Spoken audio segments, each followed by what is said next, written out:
Nesse vídeo falaremos sobre a esperança e variância em variáveis aleatórias contínuas. A esperança, o conceito de esperança, ou valor esperado, em variáveis aleatórias discretas, a gente já viu como sendo da seguinte forma. Então você tem a somatória dos x e multiplicado pelas suas respectivas probabilidades. Tá? Tudo isso somado vai dar o valor esperado da variável x. No caso de variáveis aleatórias contínuas, a gente viu que não faz muito sentido se falar em probabilidade de pontos, porque eles tendem a ter a probabilidade zero. Né? Então, o que a gente tem que usar são intervalos, de forma que a probabilidade de um dado intervalo, AB, é dada pelo seguinte: a integral de A até B dessa função f de x dx. E essa função f de x a gente viu que é a função densidade de probabilidade. Né? No vídeo anterior a gente viu isso. Então, quando a gente faz a adaptação do conceito de esperança para o caso das variáveis contínuas, a gente pode começar da seguinte forma. Primeiro a gente toma dois pontos, A e B, bem próximos, de tal maneira que h é a distância B menos A, e essa distância seja pequena. E a gente também considera o x0 como o ponto médio desse intervalo AB. Então, o que a gente tem é uma aproximação, a gente pode definir, então, que se a gente olhar agora a figura que a gente tem aqui, a gente tem que isso é uma aproximação da probabilidade. Veja, a probabilidade vai ser a integral, essa área colorida em azul, desse intervalo. Então, a probabilidade nesse intervalo é essa integral do intervalo. Só que a gente está fazendo uma aproximação. Se a gente multiplica o f de x0 pela largura h, a gente está, na verdade, calculando um retângulo que tem essa altura aqui, né? Que vai aqui, aqui é o valor de f de x0, e aí a gente tem aqui, ele vai ter, os cantos do retângulo vão ficar um pouquinho acima da curva aqui nessas extremidades, nesse exemplo dessa figura que a gente está dando aqui.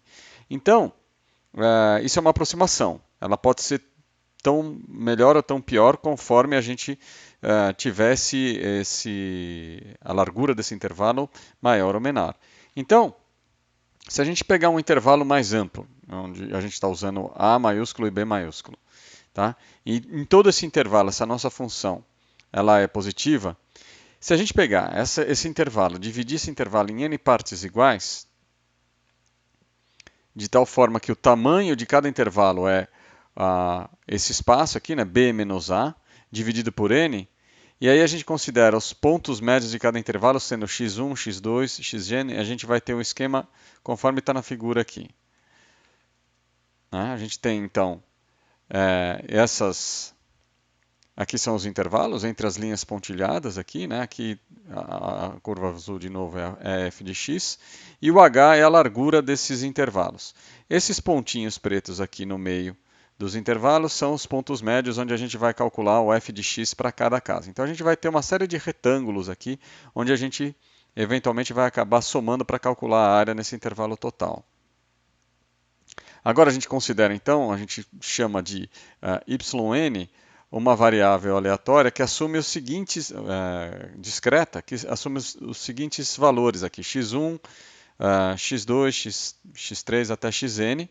E aí a gente aproxima, né? A gente diz que a probabilidade é aproximadamente esse f de xi vezes h, que é nada mais do que a área de cada retângulozinho daqueles que a gente supôs ali atrás, tá?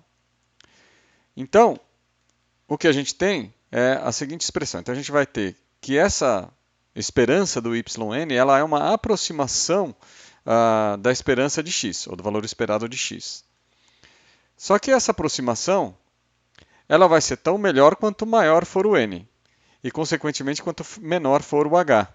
Então, quando a gente toma o limite em que n é muito grande, ou seja, que h também seja muito pequeno, o que a gente tem é essa expressão aqui, que equivale simplesmente à definição de integral. Tá? Então a gente vai ter o quê? A gente vai ter, no final das contas, a integral de a até b de x, que multiplica f de x integrado em dx, né? Integrado na variável x. Então, a nossa expressão para a esperança ou para o valor esperado de x para uma variável aleatória contínua é a integral de a até b de x que multiplica o f de x dx. Tá?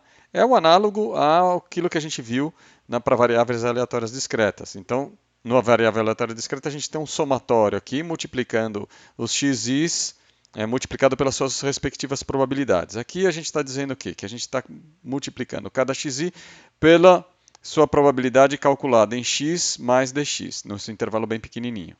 Tá? E isso a gente calcula a integral e dá esse resultado da UF, da integral, o valor esperado de x. Então, a gente pode tomar como exemplo a analogia do vídeo anterior, onde a gente calculou a distribuição de probabilidade do ponteiro dos minutos de um relógio que para por algum motivo, ou porque acaba a bateria, ou porque quebra, enfim. E aí a gente viu que era uma distribuição uniforme, né? E aí a gente pode querer fazer o que aqui? A gente pode então determinar qual é o valor esperado para a posição onde esse ponteiro vai parar, tá? Então a gente tem que lembrar que a FDP tinha essa forma aqui, né? Que ela era uma distribuição uniforme, então ela tinha probabilidade zero para o valor da f de x era zero para x menor do que zero. Era 1 sobre 360 entre 0 e 360, e de novo 0 se fosse maior do que 360. Okay? Então, a gente calcula o valor esperado da seguinte forma: a gente resolve essa integral no intervalo de 0 a 360. Então, a gente vai ter a x vezes a f de x, que é 1 sobre 360, porque nesse intervalo aqui é esse o valor que ela tem, os outros intervalos não interessam, porque ela é sempre zero. Então, a contribuição da integral fora desse intervalo, das integrais fora desse intervalo vão ser sempre zero. Então, a gente toma só esse intervalo aqui, onde ela é 1 sobre 360, a nossa FDP, lá, a função de densidade de probabilidade. Então, a f de x aqui, nesse caso, ela é uma constante que a gente pode colocar para fora da integral, e a gente fica com a integral de x em dx, que é simplesmente x ao quadrado sobre 2. E aí, calculado nos pontos 0 e 360, ou seja, no ponto 0 não contribui nada, isso aqui vai dar zero, então a gente tem que calcular só no 360. Substituindo aqui, a gente vai ter 360 ao quadrado, que é isso aqui, né, 360 por 360, dividido por 2 vezes 360, 2 vezes 360. Então, um 360 cancela com o outro, a gente fica com 360 por 2, que dá 180. Tá? E isso mostra um resultado importante para funções de distribuição de probabilidade que são uma distribuição uniforme. Tá? Quando o valor esperado de uma distribuição uniforme é o ponto médio do intervalo onde essa função está definida. A gente pode usar também a integração numérica para obter o mesmo resultado. Quer dizer, tem que funcionar se o seu método de integração numérica funciona direito. Então, para isso, a gente precisa aqui no Python definir primeiro a FDP. Tá? Para definir a FDP, a gente faz isso aqui. Essa é a definição da FDP. Então, a gente diz que o f é igual a zero em qualquer lugar, a menos nesse intervalo. Então, nesse intervalo aqui, a nossa função é f igual a 1 sobre 360. E aí a gente retorna o f. A gente dá um Shift Enter aqui para carregar ela.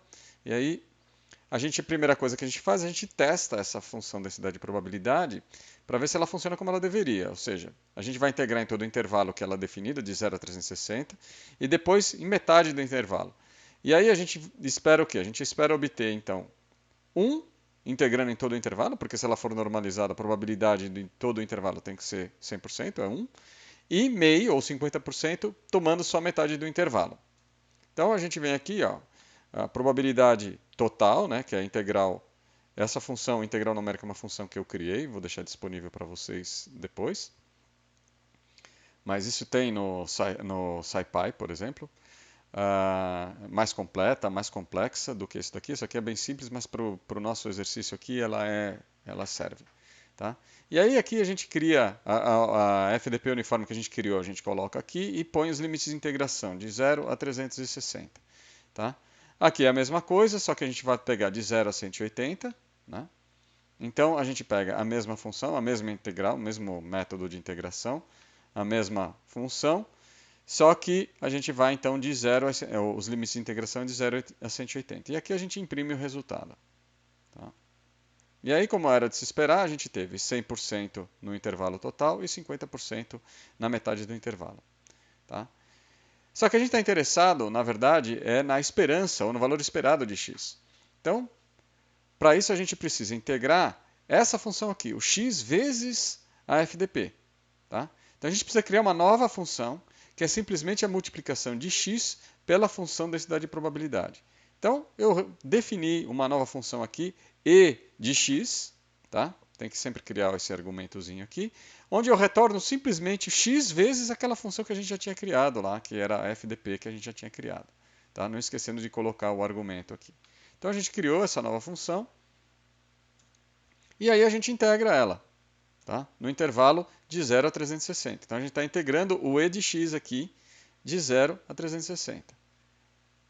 E aí a gente obtém os mesmos 180 que a gente obteve quando a gente fez o cálculo analítico ali em cima. Né?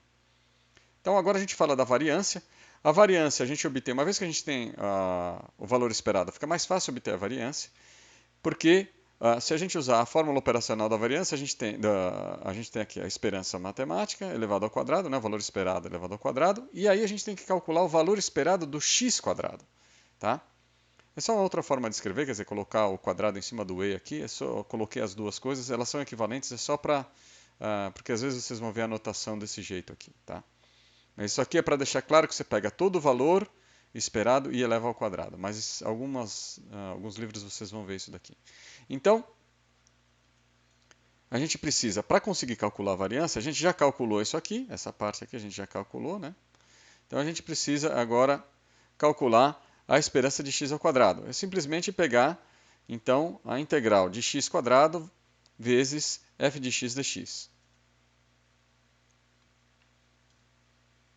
E aí, no caso do ponteiro, a gente vai calcular o quê? A gente vai calcular essa integral aqui, né, de 0 a 360 de x quadrado vezes 1 sobre 360, que é a nossa FDP. Tá? De novo, isso aqui é um valor constante, vai para fora. A gente fica então com a integral de x quadrado, que é x ao cubo sobre 3, calculado nos extremos 0 e 360. Em 0 não contribui nada, então isso aqui é calculado em 360. 360 ao cubo dividido por 3 e depois dividido por 360 dá 43.200.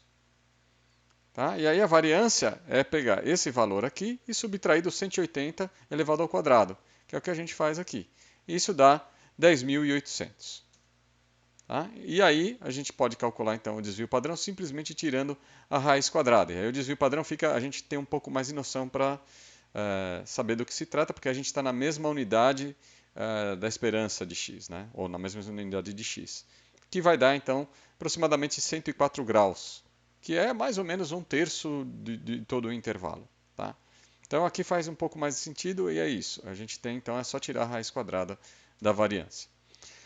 É importante mostrar para vocês, falar para vocês que é possível demonstrar que de fato numa distribuição uniforme a gente tem a variância como sendo o quadrado do tamanho do intervalo dividido por 12. Isso vai dar a variância. Obviamente, você tira a raiz quadrada disso e você vai ter, então, que o desvio padrão é, em geral, aproximadamente 1/3 do seu intervalo, numa distribuição uniforme.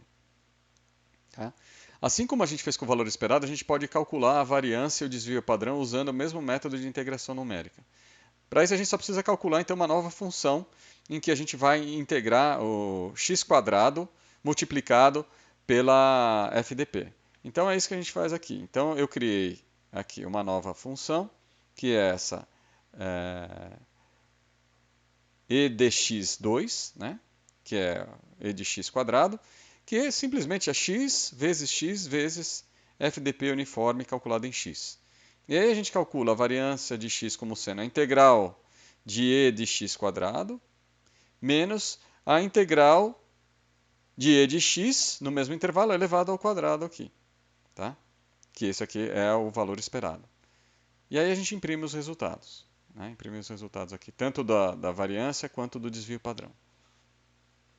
E a gente obtém os mesmos resultados, 10.800 para a variância e 103,92, né, com duas casas decimais, para o desvio padrão. Então, é isso que eu queria mostrar nesse vídeo.